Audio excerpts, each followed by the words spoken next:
Well, the trial is over, a decision has been rendered, and George Zimmerman is a free man. He walks away from maybe what has proved to be the perfect crime. Perfect because not only did George Zimmerman get away with it, but he was helped along by laws designed to help him do just that. Now sure, I know an awful lot of folks are saying that the jury has spoken, so let's just move on. And yeah, this is hardly the first time that someone, probably guilty, walked free because a jury didn't find that the state proved his guilt beyond what they perceived to be some reasonable doubt. And to those folks I say yes, it is indeed time to move on. I know George Zimmerman will be walking around from this day forward with an eye over his shoulder, fearing someone out of nowhere may turn up to seek their own brand of vigilante justice. And I guess that's a sort of perverse justice in itself. But I sure hope no one uses this case as motivation to do that. Because if Zimmerman is guilty, it's because he felt he could take the law into his own hands. Name himself judge, jury, and executioner. Anyone seeking to harm Mr. Zimmerman would also be guilty of exactly the same thing. Two wrongs never make anything right. But if we are to move on, just where do we move on to? However you come down on the jury's decision, one thing should be clear. Take away the gun from this equation, and you most likely have two people alive today. And in most jurisdictions of the United States, Zimmerman could never have used a gun in his situation and got anything less than manslaughter. Outside the home, you are expected to flee if you perceive danger.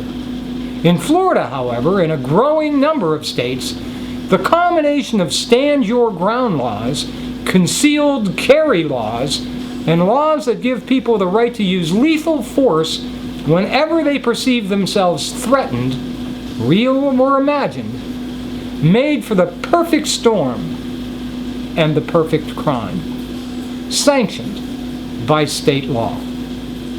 For a better view of just how absurd the Florida law truly is, I have to take you someplace that hopefully most of you can relate to. I'm going to take you to Hookman's lair. That's right, Hookman. Even before I was a kid, young men have been bringing their girlfriends, little brothers, the neighborhood kids, and anyone else who enjoys a good scare to this clearing. Well, I'm showing you this in the daytime, when there's enough light for you to see. Generally, most folks come here at night, because it's much scarier then. In hushed voices, the people who drive here at night lead their young victims down this path to a clearing, to light a gas line that's located about 25-30 yards down this path. Legend is, if you light the gas escaping from that pipe, Hookman will be alerted and come for you. If you really want to scare people, you have someone hiding deep in the woods out there, and after lighting the torch, he begins to approach, cursing how he's coming after you. Of course, before he ever gets too close, all the young victims come fleeing back down this path into their car and get the hell out of here. But what if one of these young folks brought here really believed the legend of Hookman? What if this believer, instead of fleeing, decided to stand her ground, reach into her purse, and begin shooting at Hookman as he cursed threats? What, you say? No one but a child would be so ignorant to actually believe the Hookman story? Well, you're probably right. Even 12-year-olds can't get a concealed carry permit, even in Florida.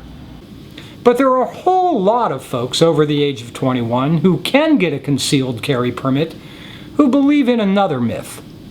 The myth that black folks, especially teenaged black folks wearing a hoodie, and maybe walking through their neighborhood at night must be up to no good. Must be a threat. In Zimmerman's mind, Trayvon Martin was never a teenager walking home from the store with a pack of Skittles for his little brother. From the get-go, Zimmerman saw Trayvon Martin as a black, dope-using thug out to commit a crime. And when they got into a confrontation, however that confrontation started, never mind that Zimmerman's injuries were non-life-threatening, not even rising to the level of requiring a single stitch or a checkup at the local medical clinic. In Zimmerman's mind, he was dealing with a killer. And under Florida law, that myth, in Zimmerman's mind, was justification to commit murder. Florida law states that you have the right to defend yourself, even with lethal force, if you believe or feel you are in jeopardy of death or great bodily harm. That's a pretty subjective threshold upon which to take a person's life. Theoretically, Zimmerman could have perceived such a danger even before any punch was thrown. The problem here was that from the start, Zimmerman perceived Trayvon as a grave threat to himself and others. It probably never even occurred to him that Trayvon was just as scared, no, more scared than Zimmerman. After all, Zimmerman knew he at least had a gun. Trayvon had Skittles.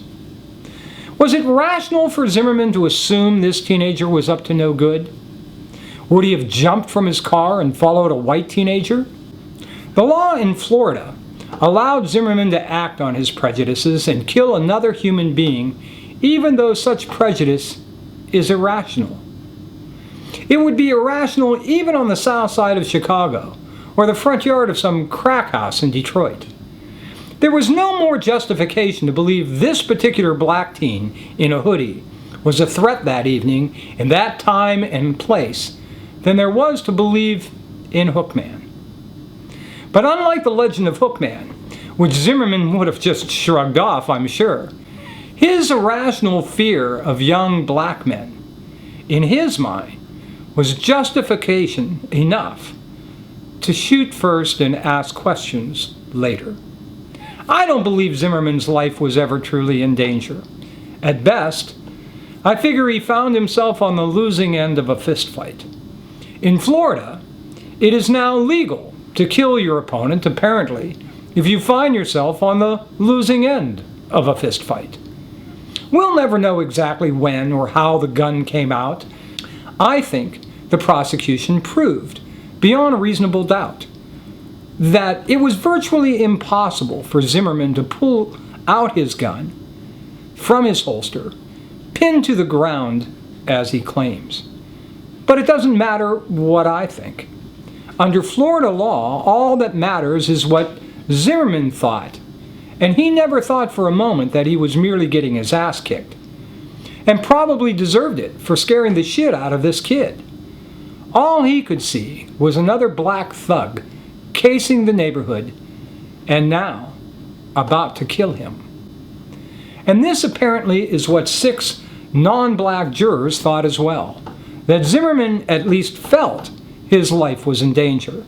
And if the reaction to the verdict is any indication, my guess is that an all-black jury would have ruled exactly the opposite and convicted Zimmerman of at least manslaughter. Maybe we can agree that any law that legalizes 2 entirely opposite interpretations based solely on the color of your skin or life experience may just be too vague and may just be bad law. So if you feel as I do that we must accept this verdict and move on, and are looking for a direction to move on to, maybe we could start with a serious look at laws in Florida and around the country that allow guns to be used in a fistfight. And just as importantly, at the men in state legislatures who create such laws in the first place. Because right now, any way you look at this case, in Florida, People with irrational fears of black folks now have a license to kill them. All they have to do is convince us that they were truly afraid, no matter how baseless that fear may be in reality. Unfortunately, while most of us grow up to leave behind our silly fears of Hookman and the boogeyman in the closet, millions of men and women, millions with guns, still harbor irrational fears of young black men. We probably can't do a whole lot to change that. Taking guns away from folks in that situation is probably the best we can hope for. I'm Huck. Thanks for watching. I'll see you Wednesday